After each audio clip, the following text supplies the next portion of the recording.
நீரின் மேல் மிதக்கும் இலைகளில் நடப்பது போல் தோன்றும் இந்த பறவையின் பெயர் ஜக்கானா. இதன் குடும்ப வாழ்க்கையும் வித்தியாசமானது. பல ஜக்கானா இனங்களில் முட்டைகளை அடைகாத்து குஞ்சுகளை பாதுகாத்து வளர்ப்பதில் முக்கிய பங்கு வகிப்பது தந்தை பறவை.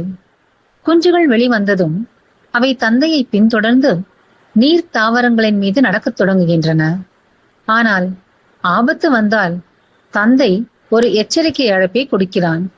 அடுத்த நொடியில் சிறிய குஞ்சுகள் அவருடைய சிறகுகளுக்குள் மறைந்து விடுகின்றன. சிறகுகளுக்குள் பாதுகாப்பாக வைத்துக் கொண்டு தந்தை அவற்றை ஆபத்திலிருந்து காப்பாற்றி செல்கிறான். வேட்டையாடும் உயிரினங்கள் நெருங்குகிறதா என்றும் தொடர்ந்து கண்காணிக்கிறான். ஆனால் இந்த குடும்பத்தில் இன்னொரு ஆச்சரியமும் இருக்கிறது. ஜக்கானாக்களில் மொத்தம் 8 இனங்கள் உள்ளன.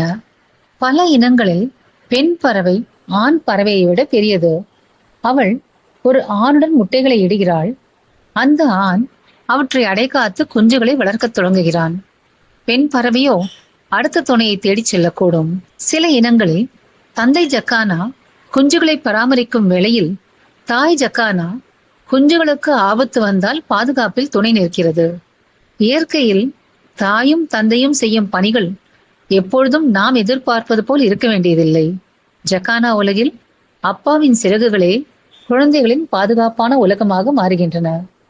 இயற்கை மற்றும் வனவிலங்கு பாதுகாப்பு குறித்த எங்கள் காணொளிகளை தொடர்ந்து காண எங்கள் சேனலுக்கு சப்ஸ்கிரைப் செய்து ஆதரவு ஊக்கம் அளிக்குமாறு கேட்டுக்கொள்கிறோம். நன்றி, வணக்கம். Let nature live.